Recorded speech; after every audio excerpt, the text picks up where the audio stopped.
it's kind of, we just had to play everything by ear Yeah. on weekend, Yeah, last when weekend you we were can supposed to kinda go. take But off, yeah, exactly. Then he had to Yeah. fire somebody, so he's like, oh, you're not going to be overwhelmed. Like, I haven't okay. surfed up at Tofino before. I Neither surf, have I. but Yeah? never up at Tofino. So. Portland or Hawaii? Or, Hawaii. Yeah. We go to Hawaii a couple times a year. Yeah. Yeah. I've only been to Hawaii And we once, go but to California Yeah. at least once a year, so I Okay. surf in those 2 areas. Cool. Yeah. I just watched that movie Soul Surfer. Have you seen it? I haven't, but I taped it. I want to show God, my it's so Daisy, good. 5-year-old, she surfs. So when we go to Hawaii, she has her own surf instructor. She goes out and she surfs. Awesome. It's her favorite thing in the world to Awesome. do. So I've taped it and I'm saving it to show her. She loves surfing. So. Oh, it's a really good movie. Yeah, I It's hear. a huge tearjerker, FYI. I hear. Yeah, it was really, I Yeah. mean, I was just like bawling. Really? And the way they did it was just exceptional. I mean, they don't make the shark attack like a big, it's not like, No, that's okay. you Yeah, know, crazy. glorified. Yeah, no, okay, no, yeah, yeah. not at all. But just the way it, you know, it goes down, they Yeah. just really, they really catch you. Ready? Do you want to move this cup? Yeah, we'll get that out of the way. Thank you, thank you, thank you. Yeah, really, really good. I was like so Ah, impressed. okay. Very I'll watch that tonight. inspiring. Good.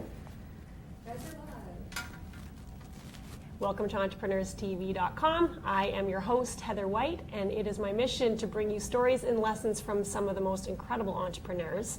I've done my best to prepare questions that I think you're going to want to most know the answers to.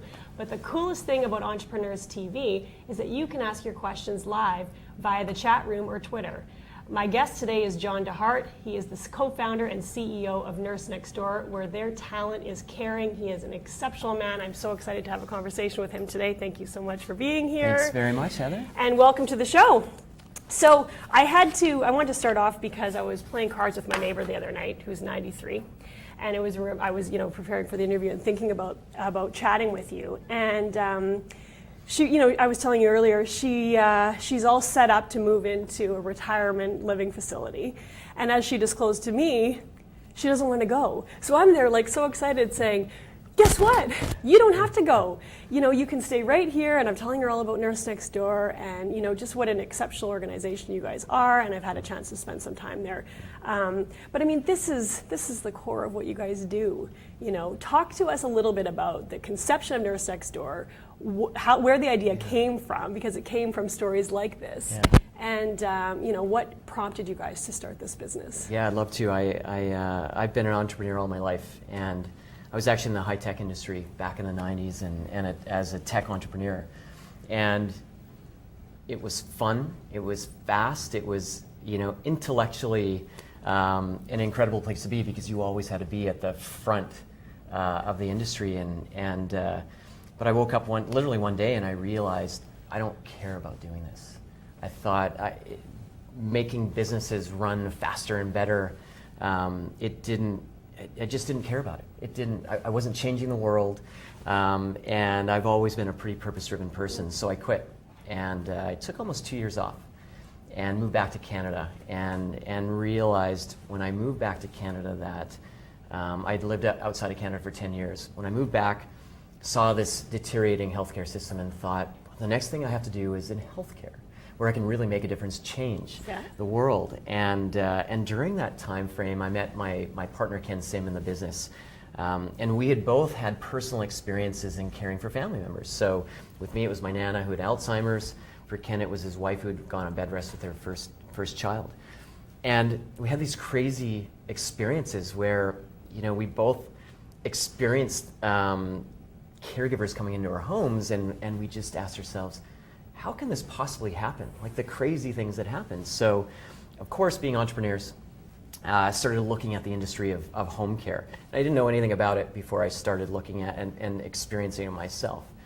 And over the course of 6 months, realized this is the company we had to start. The demographics were obviously in our favor, and I really think that, demographics are like a rising tide that rises all boats.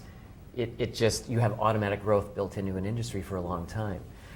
It certainly resonated with the purpose of who I am. Yep. And it was this backwards industry, backwards business model. It was sort of perfect for an entrepreneur. So we started the company 10.5 years ago.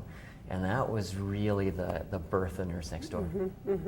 And like, I'm prompted to ask a little bit because you talk about your own personal purpose and this idea that you woke up one day and you just weren't feeling it anymore.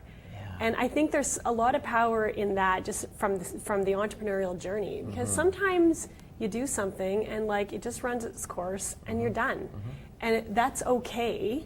But not everybody perhaps has the same amount of courage. How hard was it? I mean, you say you woke up one day and you're done. Like, was there a lead up? How hard was it to really make that decision?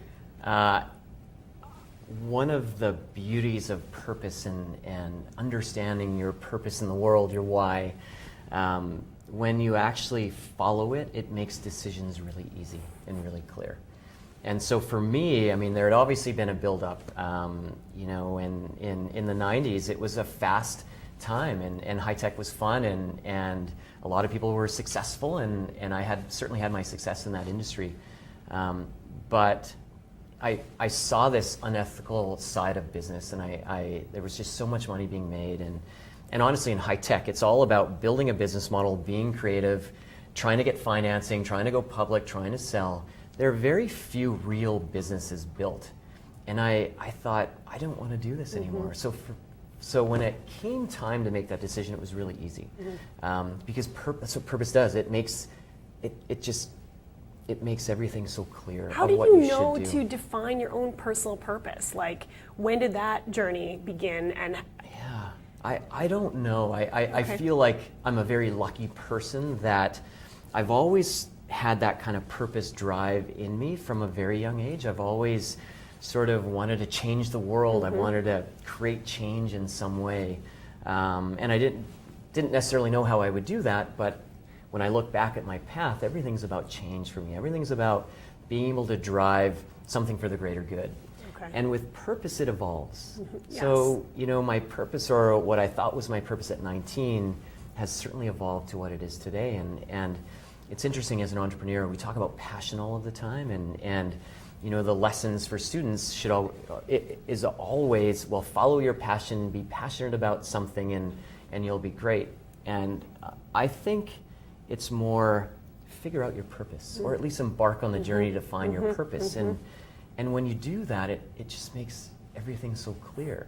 So my own journey as an entrepreneur, I've been at it for 10 and a half years. I've been an entrepreneur all my life, but this current company for 10 and a half years. And I think as an entrepreneur, we all struggle with, when do I create my next company? And it's a struggle, and for my first 7.5 years or 8 years, I really struggled with it. I had a successful company. I have so many more ideas for so many more companies. And I always struggled with, well, when do I leave? When do I hire a team to come run in Nurse Next Door and keep it going while I build my next venture? And when I start to, as my purpose has evolved, I realized I'm doing exactly what I should be doing right now. And there's no other thing in the world that I'd rather be doing than building my current company, Nurse Next Door. And it's the one thing that keeps me going. It's the thing I wake up every day and I have this kind of cause and fight for another day. And it's not about the money. It's not about getting bigger. It's the purpose that drives me, and it keeps me here as an entrepreneur. So I think as entrepreneurs, we owe it to ourselves to at least try and figure out that purpose and in ourselves, but of course in our companies. Yeah, as of well. course, absolutely. And it's interesting because it sounds like it's this constant inner dialogue and check-in with yourself. And you were emphatic before when you reach that point, and you'll likely be emphatic again. But it sounds like you're not emphatic yet. That's right. It's about being anything. reflective. Yeah, exactly. Just continuing the conversation. Right. So, how did you guys go from 2 guys in a Starbucks with a couple of cell phones and 6 care providers to 50 plus franchises and the incredible? Just kind of walk us through a little bit of the journey. I will dig into a lot of the details as we go, but kind of walk us through. I'd love to. It was, it was a pretty crazy beginning. So Ken and I started off in a Starbucks, 2 cell phones. We hired 6 caregivers, and we had no idea. We'd never been in healthcare before. We didn't really know what we were doing. And although we started with a very, very clear vision of what we wanted to build, and before we knew it, we woke up. I mean, it was 4 years later, but it was almost like it was overnight. In 4 years, we had 1,000 employees. We were tracking about, well, almost $25 million in sales that year. And to put that in perspective, the Inc. 500 is the, ranks the fastest growing private companies in America. We were Canadian, so we couldn't be on it. We would have ranked number 3 on that list of fastest growing companies in America. And we did it organically. We didn't go out and buy companies. We did it all from scratch. So at year 4, it was crazy. I mean, we had no systems. Ken and I were not managers. We were like true entrepreneurs. And I mean, it was crazy. The wheels were definitely falling off what I call the pink smart cars. We drive pink cars. Yes. And I mean, I walked into the office one day and I literally didn't want to be there anymore. I didn't like my company anymore. So I walked in and I saw people doing things I didn't want them to be doing. I didn't like some of our people. They didn't like us as leaders. And somewhere along that path of real hyper growth, I mean, things changed. And as entrepreneurs, we realized we were on a great path of mediocrity. So we had this great big company, and we would have become bigger, and we were doing very well. We were successful in the eyes of kind of the outside world, but we realized we had this very mediocre company, and we realized we didn't want that. We realized we didn't care about being a $25 million company or a $50 million company as much as we cared about being a great company. So at that point, and that was almost 6 years ago now, we made a complete change in our business. We kind of blew up the business, and we really started rebuilding from the ground up, brick by brick, over the last 6 years. And we really did it to become a great company. And now looking back, I mean, tough decision to make. It was the right decision, and it wasn't an easy decision, but we're now larger than we were at that time. So we do have over 50 locations North American wide. We're certainly in hyper-growth mode again, but we have this foundation of potential greatness, and we're in this spot now where it feels so good as an entrepreneur and as a leader, where we could potentially change how caring happens in the world, and we're kind of embarking on this very ambitious plan to do that. But we have this very powerful culture. Everything's built on this foundation of this ultra strong culture. So we have the thought leadership, we have the people to actually become a great company.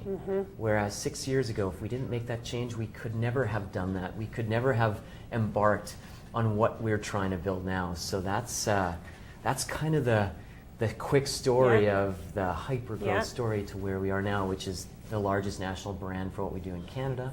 And now we're, of course, embarking on our big U.S. expansion. Yes, exciting. Yeah. I've had a chance to spend some time in Nurse Next Door, and I cannot say enough about the brand and the culture. And I mean, I've never seen the school of sort of personal development be so integrated into an organization before. And I certainly haven't spent time in every company or anything like that, but again, having been there, I mean, you guys have your own language. Can you talk a little bit about, I mean, what a brave decision to blow it up, as you say, and to start from the foundational layer again. So absolutely huge kudos, for doing that, because I think, there had to be some people that were like, don't do it. For sure. Just keep going, keep sure. growing, sell this thing or whatever, right? But the brand and the culture, what you guys have going on there is incredible. Talk a little bit about what were those conversations like, and when you talk about this core driver now that lives underneath everything. When you say brand and culture in the same sentence, it resonates with me because I actually think brand and culture are the same thing. And so it started 6 years ago when we kind of blew everything up. We had 25 people at head office managing our 1,000 people in the field. And we fired 10 of those people in one day because they were the wrong people. And I had walked in one day and realized that, both Ken and I realized we didn't want to be there. We didn't have the right team, didn't have the right company. We didn't know how to do it. So, one of our great learning lessons at that time was, we realized we weren't the smartest guys in the world, but we didn't have to be. All we had to do was figure out who has done what we need to learn to a world-class level, learn from them, and execute on it. Everything's already been done. We call it R&D, rip off and duplicate, right? And so we realized, we started to study the greatest, most enduring brands in the world. We looked at Starbucks, we looked at Disney, we looked at Southwest Airlines, a number of other companies, and we really did an in-depth study of those organizations. And we found they all shared these raving fan cultures. So they had all of these people inside of their cultures that made their brand come alive and made their companies enduringly great when it really came down to it. And when we scratched below the surface of why they had these raving fan cultures, what kind of created this Kool-Aid inside of these organizations, they all shared one thing in common, and it was core values, your how, core purpose, your why, and what I would refer to as the painted picture, or this real crystal clear vision of the future. They all shared those.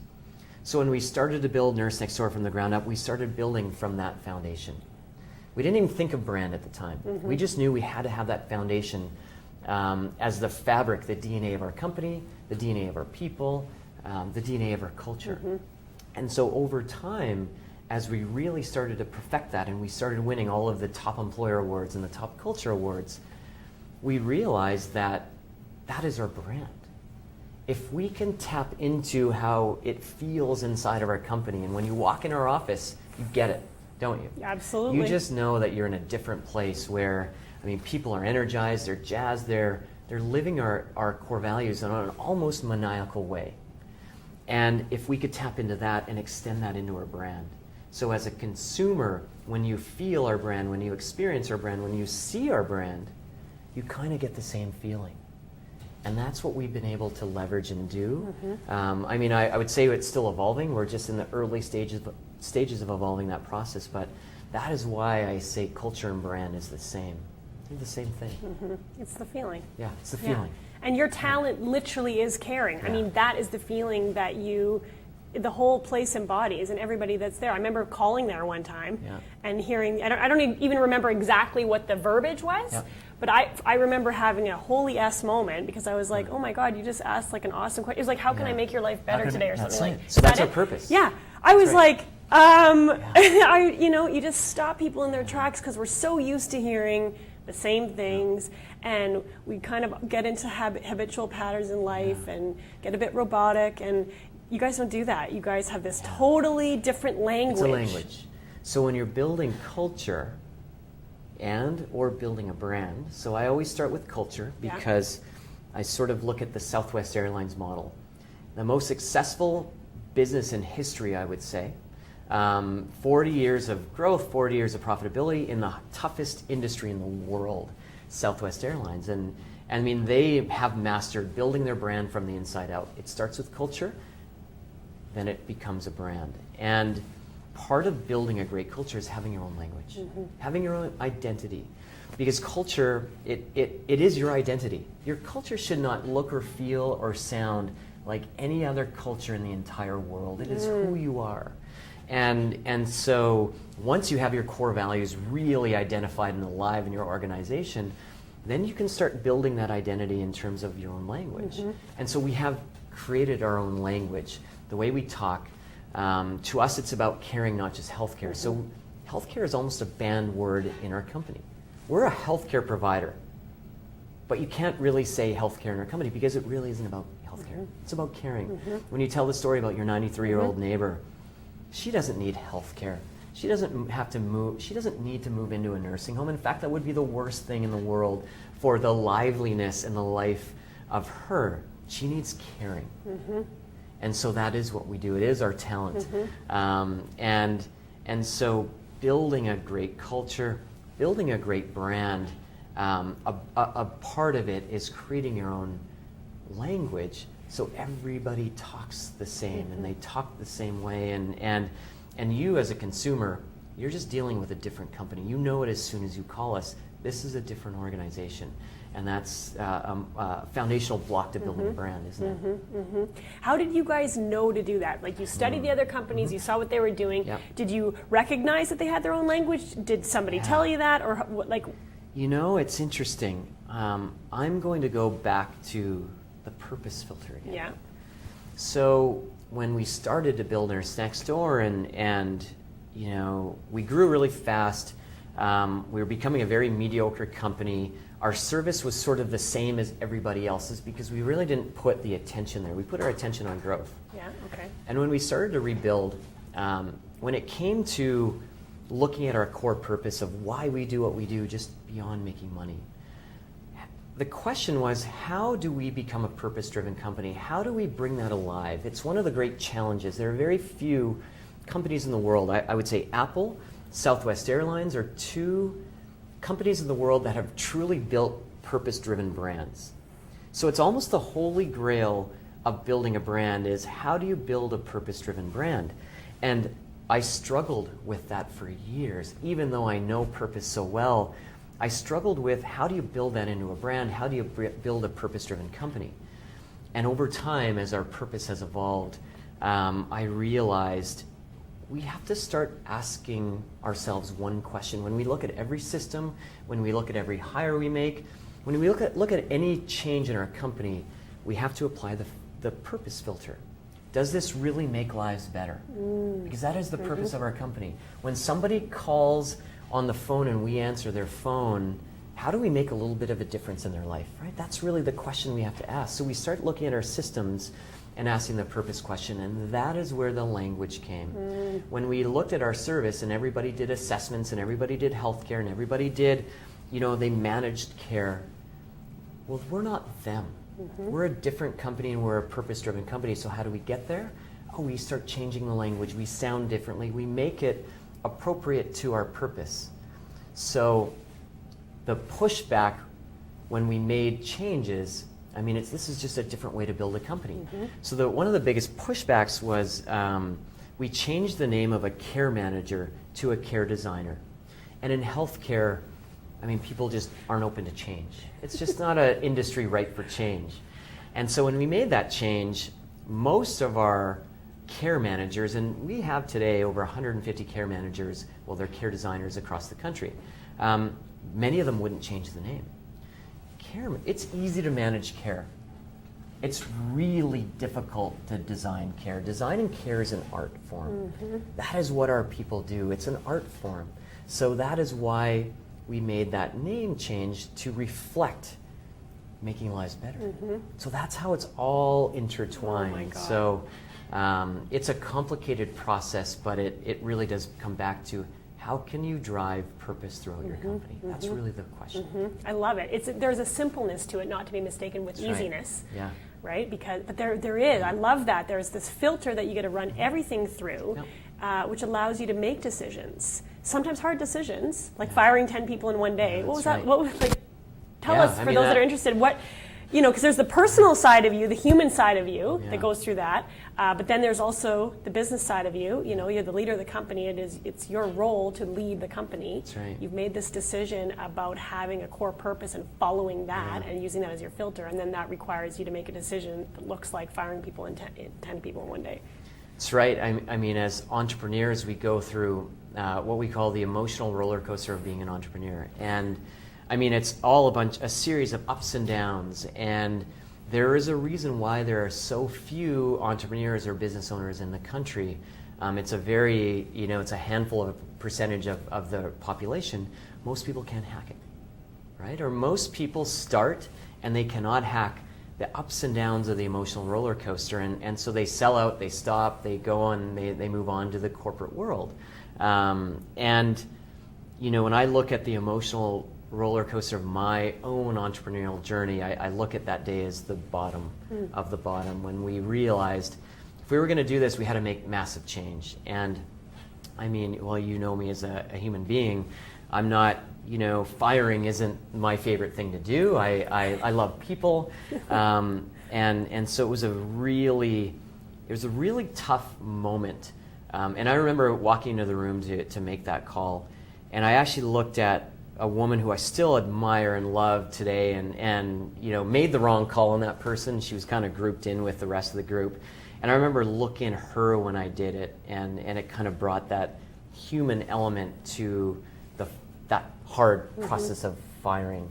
So it was a tough day, and you know, it comes back to your core values again. And so Walt Disney says this. He says, when you live your core values, decisions become really easy. So it becomes really clear what you should do, and that's what core values are. It tells you what you should do, not what you can and can't do, what you should do. But to actually make the call is tough. Yeah.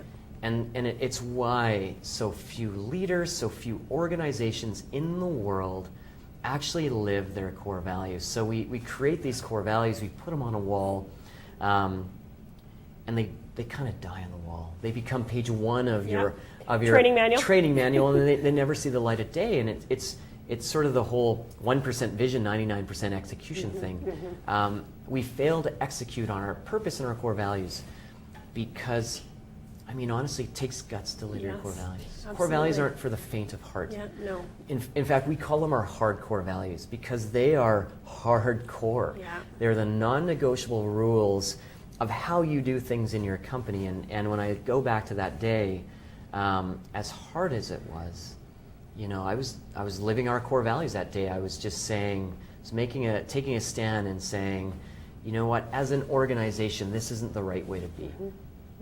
So it reminds me, like I often tell clients, and I'm just having an epiphany right now. Maybe this is one of my core values I didn't even realize, is what's right for you is right for everybody. And sometimes you just know first, if you know what I mean. Like I've had, you know, you have that hard conversation or whatever, exactly what you had to do. I'm curious, and maybe you don't know, but those 10 people, whatever they went on to do, was right for them. Absolutely. I mean, it kind of goes back to when you, as a leader, you have to make those tough calls to free up somebody's future. You know, ultimately, and over time, you get used to it, and you just realize it's part of what I have to do as a leader, part of building a business. Firing is just part of it, right? It's part of leading, it's part of managing people, hiring and firing. You have to get great at both hiring and firing. You have to be as great at firing as you are at hiring. And you do realize, and I mean, it's never an easy thing to do, but you do realize that when it comes time to firing somebody, the right way to do it, and I ask my leaders the same 3 questions. They don't have to come to me if they're going to fire someone, but they know I'll always ask them, did we live our values? And did they see it coming? As long as somebody sees it coming, and they know before you do. Of course. Right? They're not happy either. If they're at the point of being fired from your organization, I guarantee they are not happy employees. Absolutely agree. And you're actually setting them free. As hard as it may be for them, you are freeing up their future to probably, hopefully, go find something better. Yeah. Right? Ultimately, it comes down to that individual, and I can't be accountable for that individual. And you're not responsible for them. Right. But you are responsible for your hardcore values. Yeah, that's and if right. you play your role there, they have an opportunity to play their role in taking responsibility for their life. I mean, we're all responsible for our own lives. Oftentimes, we defer the responsibility, unfortunately, to our employer Absolutely. Or whatever else. But that, you know, by being the employer that you are, you create a culture that then creates an opportunity for people to either fit in or... That's right, and I mean, it's one of the powerful ways to build culture is around this foundation of core values. And it's interesting because we're so caught up, I find most people don't understand what culture is. And we get caught up in what I refer to as cosmetic culture, which is, you know, the fun things, the bring your dogs to work, the cocktail Fridays, kind of those fun, the pool tables in the office. I call them the nice to have perks. It really is a cosmetic surface level part of culture. Those are the first things to go away when crisis happens, right? And crisis always happens. It's part of building a business. You can never avoid challenges and crisis. And those things are fun for a time, but they disappear. And core values and purpose, they are the foundational elements that get you through those crises. And when the pool tables and the cocktail Fridays disappear because you're employees don't really care about them anymore, the core values and purpose, that's what stays and that's what sticks. And that's what makes you an enduringly great organization, an enduringly great employer, because they stand the test of time. They don't go away. And that's the most important thing. And I find, and I speak about this worldwide, so I get to speak to thousands and thousands of entrepreneurs and leaders who build businesses, and we just don't get it. We think we have to have these fun perks, but it's not the way. They're nice to have. You need to build that foundation. You need to build the soul of your company first. Yes. Oh, right? Beautiful. I love that. Build the soul of your company. That's what core values are. Are.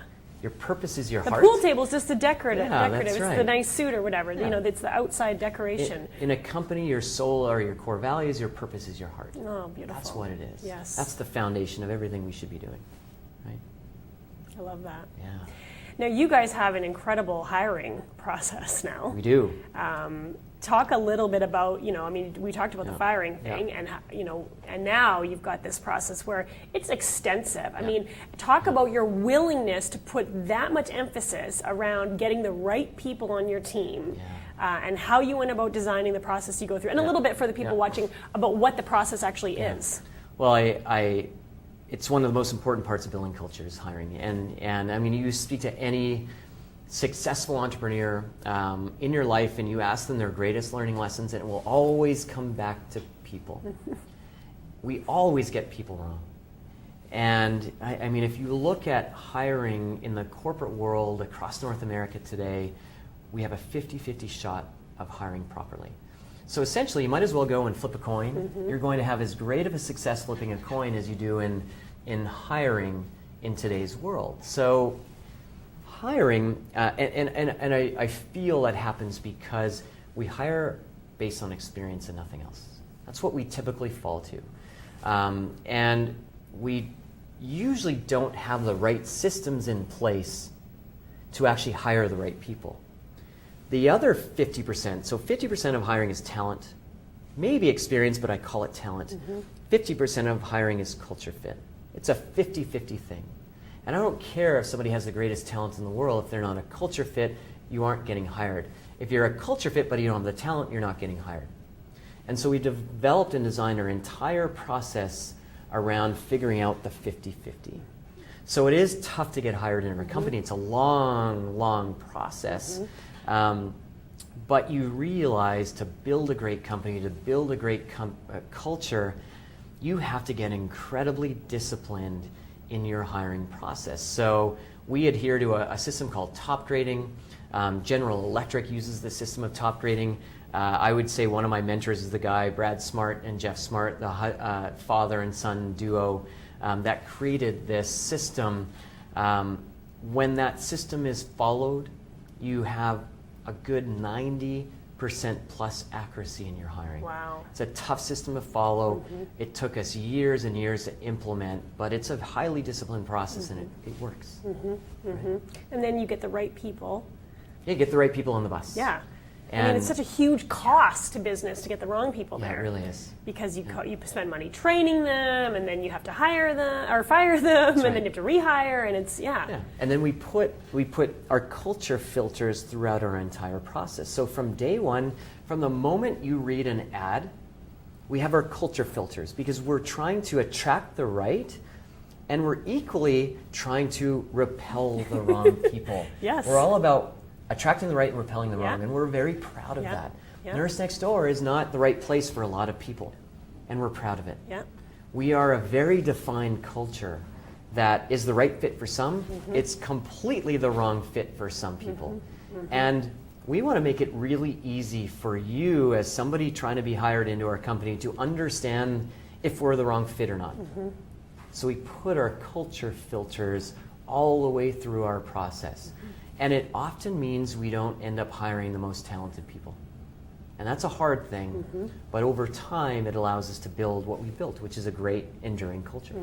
And as long as we don't deviate from that, so my job as a leader now is ensuring those checks and balances are in place as we grow Right. and get into hypergrowth and double our team in the next year and a half. Yes. My job is to ensure that's always upheld. Yeah, right? regardless of the Regardless pressure, of the pressure that you might have Yeah, going and there's into always hypergrowth. pressure. Of course, Yeah. of course, and that's the tough part of being the CEO. That's right. That's You know, right. I mean, that's your Yeah. hardcore That's right. role. Yeah, it You know, really you is. have to be emphatic and convicted about that, and not make exceptions, because one little, it's like that old analogy. You know, you got one rotten apple, and it spoils the whole bunch, and that's what happens. I mean, that's what happens in the body when people get cancer. I mean, that's what happens. Yeah. Is you just get when it starts to grow and manifest, and yeah. That's right. You cannot build a raving fan culture without that person. And so often in organizations, that rotten apple, or what I define as somebody who doesn't live the core values of the company, so often they're the A player. So there's somebody that's nailing their numbers, in fact, probably exceeding those numbers, and they don't live the core values. They're the most dangerous employee you could ever have, because everybody else is watching them. And they watch this high performer not live the core values of the company, and then they say, well, I don't have to either. And the hardest, so we always say core values make decisions really easy, but actually executing them is really difficult. And so often we fail to fire. We're coming back to firing again. And It's okay. And I think it's brilliant. This is a brilliant point for people to hear. That's the first person you have to fire in your company. Someone who is exceeding performance numbers but isn't living your core values. That's the rotten apple. That's the most dangerous person in your organization, because until you clear that out, I mean, you just can't have a great culture. But So that's one of so the many first things you people have to make look that at. mistake, Yeah. and they keep them there because of right. fear of losing somebody Oh, that's a top absolutely. performer. And when you do it, and we've done it before, and you often only have to do it once, because it sure sends a strong signal to say we are completely serious about culture. I mean, we're drawing a line in the sand. These are our hardcore values, and you better live them. I don't care if you're the highest performer. You will not work here. And your numbers do take a hit Of when course. you have to do it. Of course. But eventually- again, you're trusting your foundation. That's right. You know, you're not just going to go and build a tower out the side without making sure it fits with the foundation, because you know, it's not stable. I mean, I'll quote Jim Collins, so it's not just coming from, little entrepreneur John. Jim Collins, author Good to Great, Yes. Has the great quote, "Eject those who don't fit like a virus." Right? So he's the first one to say, get the right people on the bus, get the wrong people off the bus really fast. But again, I think we don't want to make the mistake that the wrong person is just somebody who's kind of lackadaisical or not, or whatever, has a bad attitude or whatever. It's often the person, like exactly what you're talking about, who is absolutely exceptionally performing in certain areas, but is not living the core values. And as the leader, that's your hard job. Yeah, if somebody's living your core values as a company, this is the philosophy we take. If you live our core values and you're an A player, or you're hitting your numbers, you are an A player. Yeah. You're the star. And we try and build our culture to have as many of those as we can. Yeah. Because then we're a real high performance culture. For those who, don't live our core values, don't hit the numbers, that's obvious. As an entrepreneur, that's obvious what you have to do with those people. For those who live our core values and aren't hitting those numbers, that's our job as a manager, as a leader, to get those people, to get those employees up to speed, to get them to at least get close to hitting their numbers. That's our job. That's our job as managers and leaders, right? So hire That's up to for us. fit, train for performance on those other That's things. right. Hire Yeah, to I mean, smile, we again, always it's say. simple, but it's not always easy to execute. I want to talk about vision, because I'll never forget, I sat in a meeting in Nurse Next Door, and it was so cute. There was a woman there who had seen your painted picture, the video that you guys did, and I'll give you a chance to talk about everything. Yeah. And on the video, there's a picture of you guys on the front of Time magazine, and she thought it was real. She was sitting there and she said, "Oh my God, I'm just so pumped to be here, and you guys on the front of Time magazine and whatever." And I thought, I was sitting there, and again, being a practitioner of visioning and vision boarding and goal setting my whole life, I was just like, "Oh my God." I get goosebumps thinking, because that's what it's all about. It's making it so real that it's believable, that's what you're manifesting that into your experience, and again, over time. So talk a little bit about the painted picture, how important you believe vision. I mean, you teach this at MIT, or you did. Still do. Vision, still do. Talk about that, and what Yeah. is the painted picture, and how this has helped in terms of Well, the when I growth of talk this about next door. vision, when I refer to vision, I really mean it. Vision is really three things. It's your core values, your how, your core purpose, your why, and your envisioned future painted picture, the where. And so when I get to the painted picture part, the envisioned future, it's not a one-line sentence of we're going to be great or we're going to be the biggest company in the world. It is a highly detailed, vivid description of where we are going in the world, right down to what our uniforms will look like in the future in 15 years. That's how much detail we put into the painted picture. And it really comes from, I was an ex-athlete and played in the World Championships in hockey. And I was lucky enough to have visualization experts walk us through, back in those days, beating the Soviets and winning the gold medal. And I realized high-performance athletes, Olympic athletes, they envision the outcome. And then they reverse engineer everything they need to do to achieve that outcome back to today. So why don't we build businesses that way? Right? We all set out as entrepreneurs, as business owners with a great vision. We're going to do great things. We're going to build a great company. We probably have some level of detail in our brains of what that looks like. But we always veer off path because when challenges hit, and they often hit really early on in building a business, we sort of lose sight of the vision now, the envisioned future, the painted picture. So my whole thing is, you better get it all out on paper. You better get it so vivid. You better look into the future and peer in to say, what exactly do we look like? What do our customers say? What do our products look like? How does our service feel? What awards are we winning? Everything we want to happen in 15 years' time, and let's get it down on paper, let's get it down in pictures, and let's look at that every day. So I look at mine every day. And what it does for me is that, as I say, and I come back to again, when crisis hits, we don't lurch from crisis to crisis. We stay on our path, we know what's important, we always keep that front and center and at the top of our mind. And it's a very powerful thing when you see what you know you should be doing, and you look at it every day, and you see it, and you read it, and you understand it, and your team knows it, more importantly, you start to make things happen. So with the Time magazine, the actual quote on the front was, when we designed our painted picture 5 years ago, it said, "Healthcare is changing forever. Revolution is happening around us." We're starting to become known as sort of a change agent in healthcare. In Canada, and I mean, even in the US, we're starting to become that change agent company. So I know it's a matter of time. Might not start with Time, but there are magazines and there are publications coming to us to say, what are you guys doing at Nurse Next Door? So I really believe, as crazy as it may sound, give us 10 years and Time magazine will have said something about the revolution happening in healthcare and how we're part of it. So that's what drives me. It's part of my vision, part of our purpose. It's why I wake up every day. It's what we're really driving towards. Yeah. And there's something about putting it out there. Yeah. Because now you have other people believing it. You have your team absolutely bought totally in. But you have an external person who just is believing that that's what it is. This is what we're talking about. You talk about an energetic force. Oh, it's amazing. It's and those things are happening all of the time. So in our painted picture, it's very vivid. And when I speak in my speeches, I give examples of our painted picture. I did a keynote for the 911 centers across Canada 2 years ago. And in our painted picture, we are becoming the 911 service for seniors in the future. And I put that out there. And of course, I had a number of managers come to me to say, let's sit down and chat because we're having problems in the 911 service servicing seniors. I know that will happen. And so when you do put it out there, things happen, right? So I have so many examples of that. And it sounds kind of corny. And I don't believe in putting a Ferrari on the wall and hoping that it will happen. But I do believe in putting something in writing or pictures on a wall with having a complete plan, reverse engineered from the outcome to today. What am I doing today to make that happen? And then focusing on it. When you get to that level, that's when those things start to happen, right? I think the reverse engineering is not to be overlooked.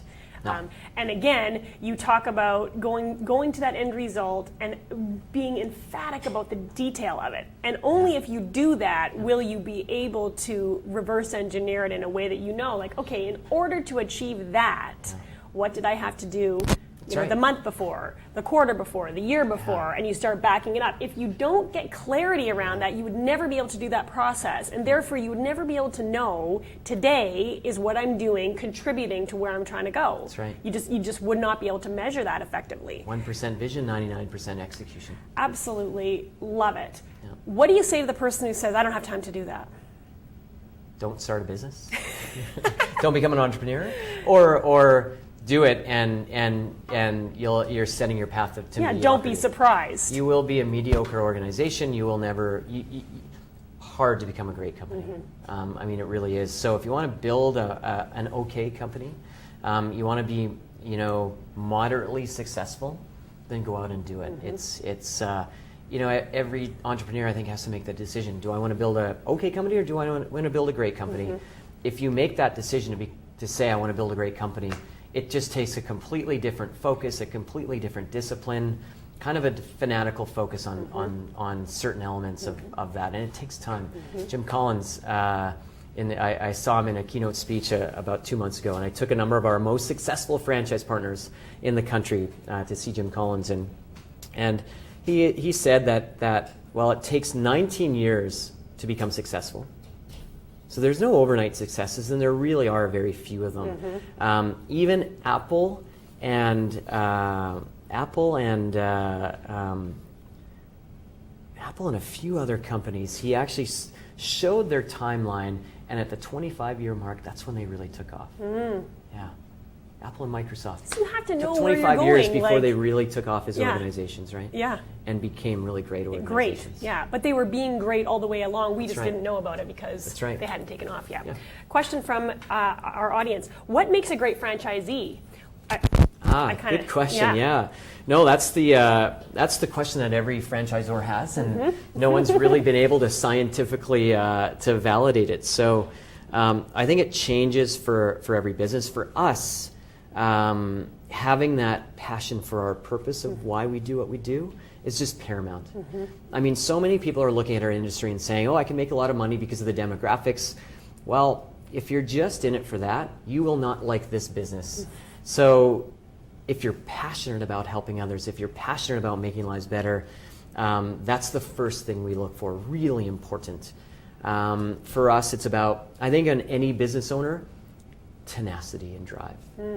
I mean, I see so few business owners and entrepreneurs and even potential franchisees without that fire, right? Without that tenacious drive. And I mean, Heather, you're an entrepreneur, you know what it takes. You need that tenacity to run through that brick wall when things aren't going to work. Because you're always facing obstacles as a franchisee, as a business owner, and it takes that tenacity to drive through it. I think that's really important. And then third, I think, well, working really hard, but having a family to support you. I think it's just an overlooked part of being a successful entrepreneur and business owner. Being a business owner, being a franchisee is a very lonely place, right? And it's that dinner time support, it's that breakfast time support, it's that support that all of us entrepreneurs, to become really good at what we do, we need it. So for me, it's my wife. I have a great, wonderful wife who's every much as involved in Nurse Next Door as I am, emotionally, physically, spiritually, mentally. And if I didn't have that, man, I don't know if I'd be where I am today. As a leader, as an entrepreneur, as a business owner. It's funny that you mentioned the loneliness piece. I've never been asked this, but if I was asked, what do you wish somebody had told you before you did this? I think that would be it. That there is, you need to build or design your life to match your own needs, because that loneliness is something that nobody really tells you about that's going to happen. For sure. Especially when you leave a corporate environment and you leave, a camaraderie, a group of teammates, that you're used to. It's easy for you to pick up the phone and meet 4 or 5 people for lunch. It's no big deal. When you're an entrepreneur, it's a different ball game in that capacity. So I think that's great advice for people, to have. And if you don't have the family support, build in your support network. That's and right. you have to design it. Again, it's back to responsibility. Nobody's going to hand it to you. You have to go out and figure out what do you need and design it and make it happen and create it. How do you tactically communicate the values to your care managers? What processes or activities do you use? Yeah, great question. I mean, communication is such a vital part of what we do, and as a company grows, it is the most complex part of building a company, is creating all of those mechanisms for communication. So when it comes to the core values, my first piece of advice, I call it build systems of craziness. I always say just get crazy about your core values. Your core values will never change. So it's a very important thing to understand. Everything will change in your company, your people, your systems, your strategies. Everything is going to change over time, except one thing. It's your core values. They never change.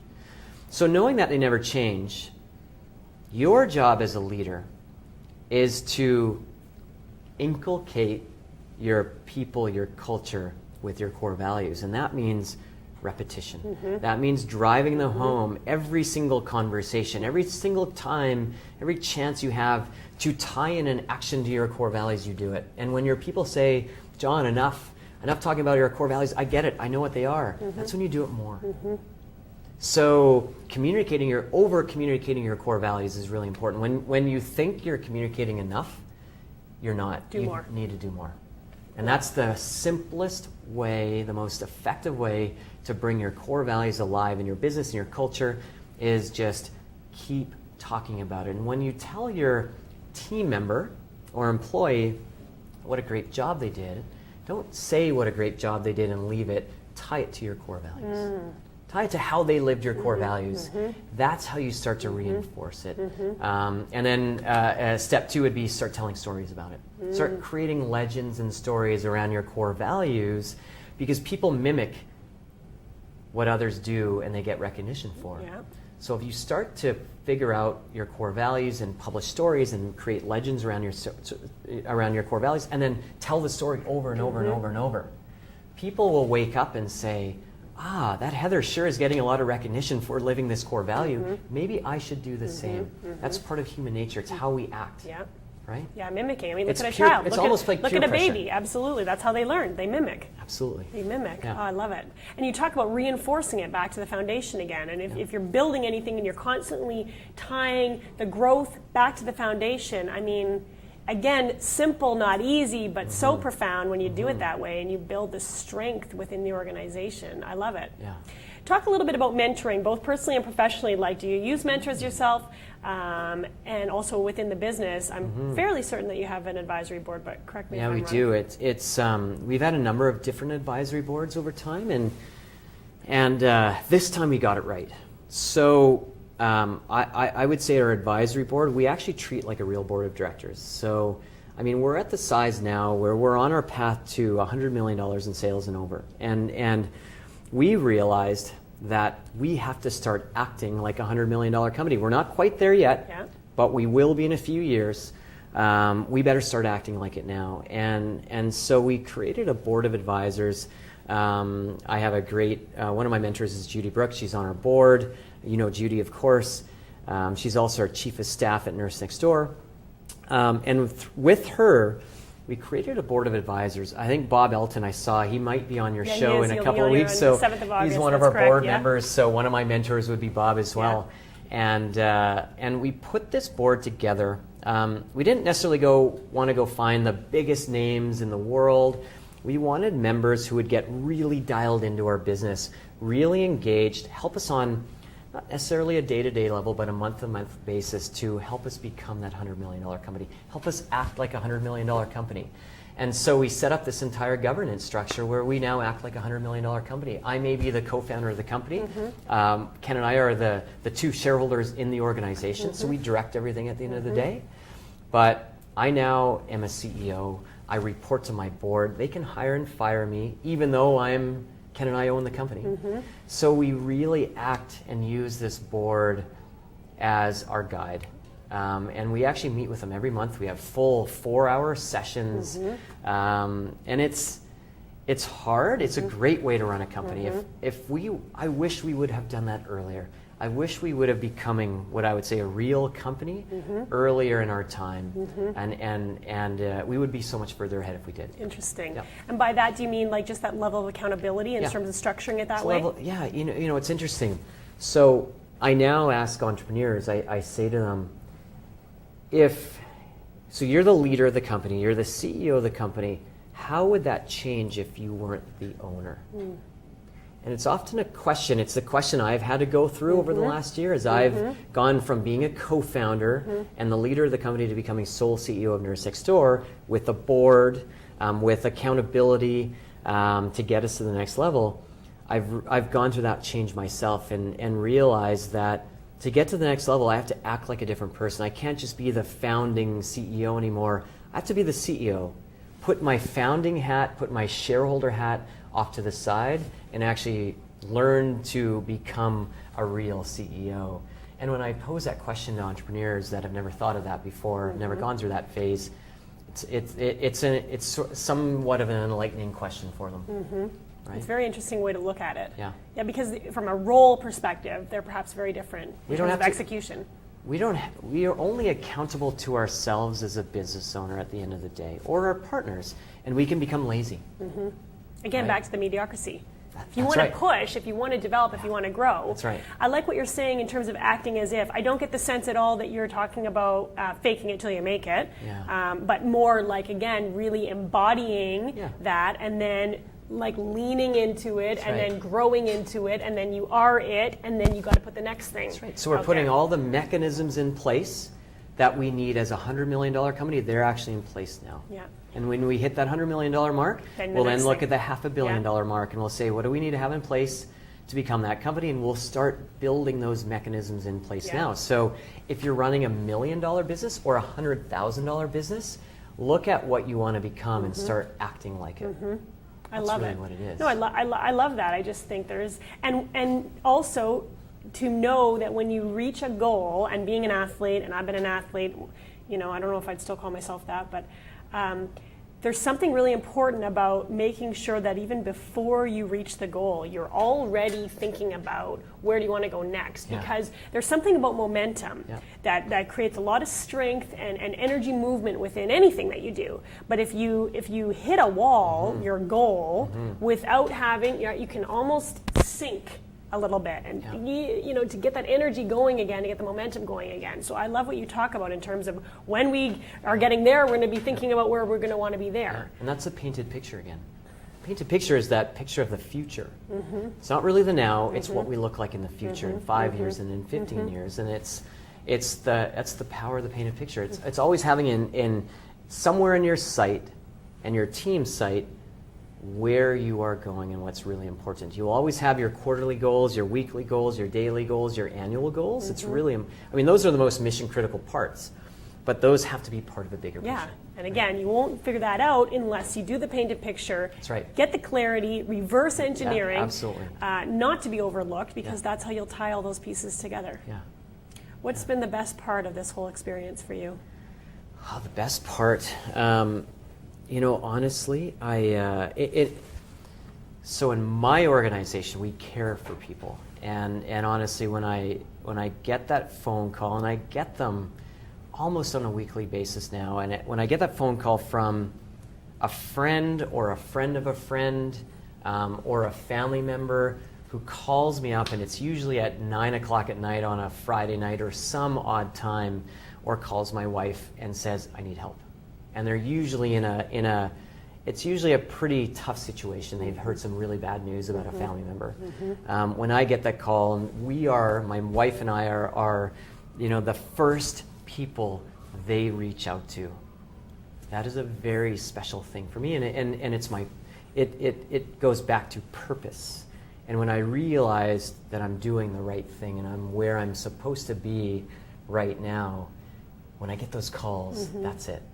So I love building a great business, I love building culture, I love seeing it all happen, but it still is when I get that call and it's all hands on deck, and I'll get really involved in caring for a friend and helping out and making sure everything's good. Mm-hmm. That's my family's passion, right?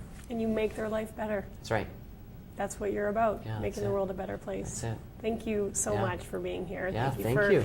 Thank you for sharing your story and chatting. And there's no question in my mind where you guys are going. Thanks, 100 Heather. million and beyond. That's right. Thank you so much. Thanks. Thank you all so much for watching, and we will see you next week. Ooh, awesome. Yeah. Oh my Thanks. God, John. That's great. Thanks. It's fun. Phenomenal. So good. So good. Good. You got some questions, which is good. I forgot. See, this is the problem. Starts talking, right? I was so into it. I was like, oh right. shit, I forgot. I'm supposed to be doing a job here. That's funny. Thank you. Yeah, thanks. So much. It was good. You're a good interviewer. Oh, thanks. It's obviously a natural thing for you. I'm curious. Now I get it. I asked at the beginning, I said, so just give me a little bit of idea of the structure. What is she going to ask? And she said, well, we started off with, in-depth research and really looking at it and talking to the entrepreneur. And then we switched about a week ago, and now it's just a conversation, and it all makes sense to me now. So that is the right way with you, because you are a conversationalist. So you can kind of go and you can go down different paths. You kind of have a talent with that. So you asked me for your feedback. That's the right way to go. Okay. For sure. Perfect. Yeah. Sorry, Heather, Yeah. I jumped